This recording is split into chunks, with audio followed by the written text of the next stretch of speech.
Hello everyone, I'm Miss Margaret Raphael from Educare Tanzania, and today we are going to answer the question of Mr. Christian Patrick that says, why can't a government print its own money? Nyingi. So I'm going to answer it as follows. So first of all, I would start by explaining the concept of money. Money refers to the unit that functions as a generally accepted or recognized medium of exchange in an economy. So pesa ni kile kitu ambacho watu wamekiseti kitumike kwa ajili ya kubadilishana na bidhaa. Now we can see the characteristics of useful or good money. Now in order for it to be a useful money, it should be durable, so it should possess durability, and also it should be portable, but also it should be recognizable, acceptable by the community, and also it should be stable, but also number 5, it should be relatively scarce. That is, it should be limited in supply. Pesa haitakiwi kuwa nyingi sana wala haitakiwi kuwa ndogo sana. So now let's see the functions of money. The function of money is function as a medium of exchange, but also money is function as a store of value, and also money is function as a standard for deferred payment. Medium of exchange is for exchange for money and the commodities between different commodities, but also store of value. As you can see, unaweza ukawa una nyumba hapa, so unaweza ukauza nyumba hapa kwa thamani ile ile ukaenda ukanunua nyumba sehemu nyingine, so umestore the value of nyumba ambayo ipo hapa, umeenda umenunua nyumba sehemu nyingine, but also inaita the standard of deferred payment kwa ajili ya malipo ya baadaye, future transactions. But now we can see the demand for money. Demand for money, hii ni uhitaji wa pesa kwa watu. Demand for money refers to the desire for holding of financial asset in the form of money. That means cash and bank deposit rather than investment. Now tuone ni sababu zipi ambazo zinafanya watu wapende ku hold money in form of cash. So people hold cash for the following motives. There is transactional motives. Hizi ni sababu kwa ajili ya kufanya manunuzi madogo madogo hapa na pale, and also there is precautionary motives. Hizi ni kwa ajili ya zile sababu za kujikinga, kwa mfano vipi kama kukitokea kitu, labda mtu akaumwa, so you hold money kwa ajili ya kufanya kama precaution. But also there is speculative motives. Hizi ni kwa ajili ya kununua bidhaa ambazo hatukutegemea kama tungezinunua kwa bei hiyo. So now we can see this diagram ambayo ina represent the demand for money. The demand of money can be presented as this. This is the quantity of money, but this is the interest rate. Now this is the demand for money. The demand for money you can see hapa kama interest rate zikiongezeka na demand for money inaongezeka. Now you can see, for instance, labda tuseme tumesave pesa. Let's say tumesave 1000. Now labda wakasema kwenye hii 1000 interest rate yake hapa labda ni 10%. So now mtu amesave hii shilingi 1000.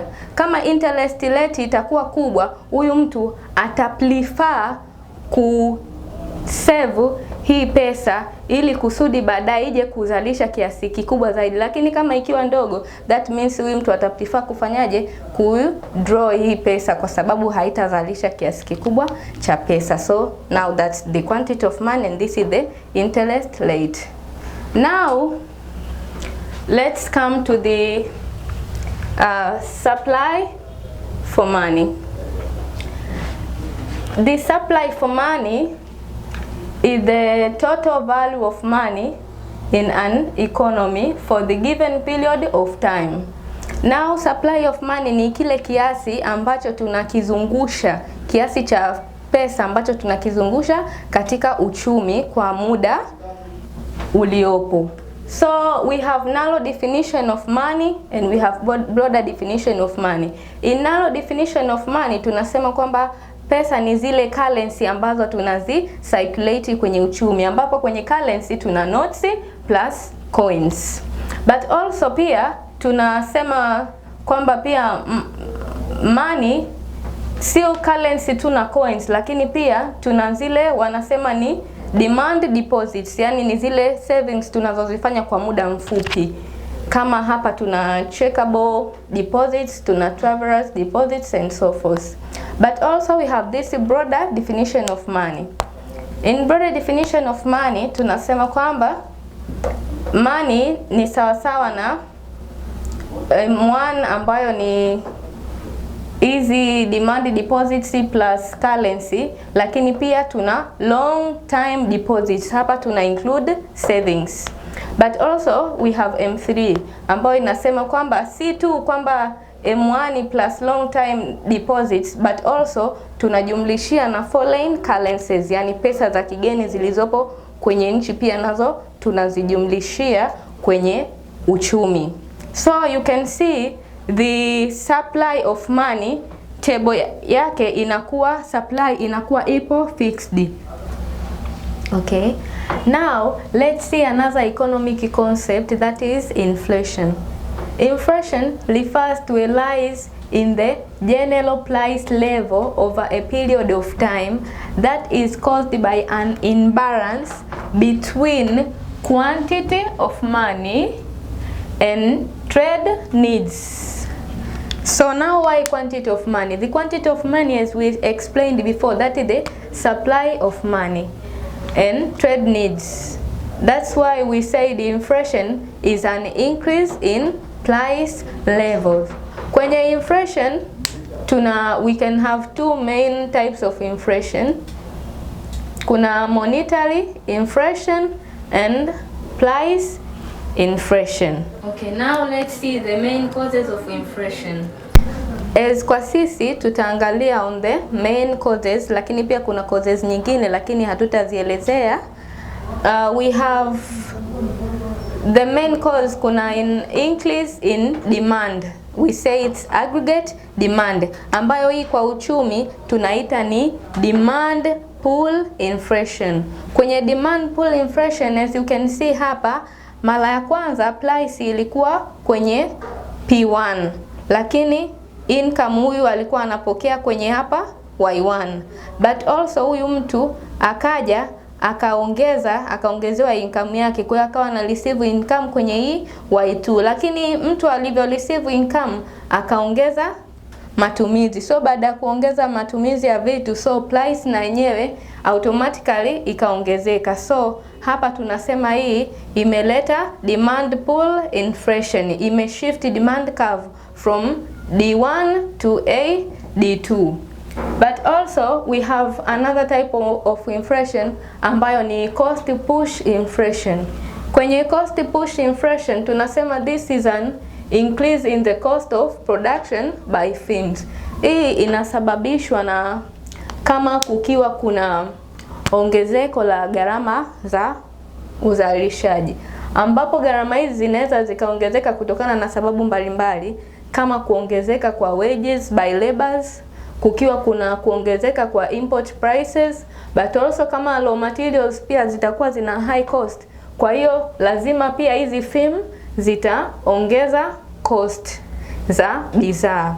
So as you can see hapa, at first mtu alikuwa anapata price ilikuwa P1, but also income huyo alikuwa ana receive kwenye hii Y1. Sasa you can see cost zilivyo rise hapa, ina maana price imekuja imeshift from P1 to P2, but also huyu mtu akawa anapokea income kwenye Y2. That means kwamba ni lazima huyu pia income yake ishifti. So you can see hapa demand imekuwa constant, lakini supply ya vitu ime shift from supply 1 to supply 2. So but also we have an increase in an income, also we have in an increase of taxes. Hizi zote zinasababisha inflation. So let's come to our conclusion kwamba itatokea nini kama government ikiamua kuprint more monies. As the central bank prints more monies, it will lead to the rise of an inflation, for the fact that the supply of money plays a big role in determination of prices. If there is more money chasing the same quantity of goods, then hyperinflation. So hapa ambacho tunaweza tukaconclude ni kwamba you can see kama government itakuwa inaongeza supply of money kwa watu wake, that means kwamba ikaongeza income. Ikishaongeza income, hawa watu watakuwa wana uwezo wa kupurchase more goods, sawa, kwa kutumia ile income. Lakini vile vile producers kama wakishaona consumers wana willing of paying more monies kwa ile commodity, that means kwamba hawa wataongeza kosti za bidhaa. Wakishaongeza kosti za bidhaa, ina maana kunakuwa kwamba money inakuwa inaongezeka lakini bidhaa inakuwa ile ile. So that means kwamba ile thamani ya pesa inapungua ukitofautisha kama ilivyokuwa mwanzo na sasa hivi. So that's why the government can't print more monies, for the fact kwamba itasababisha tatizo la inflation. Asante sana kwa kuendelea kuangalia vipindi vyetu. Nashukuru sana Mr. Christian Patrick. I hope ili litakuwa jibu zuri kwa swali ambalo umeuliza kwenye kipindi kilichopita, lakini vile vile msiache kucomments, msiache kushauri au kama kuna mapendekezo, but also follow us on our Instagram page educare_tz and in our Facebook page Educare Tanzania. Thank you very much.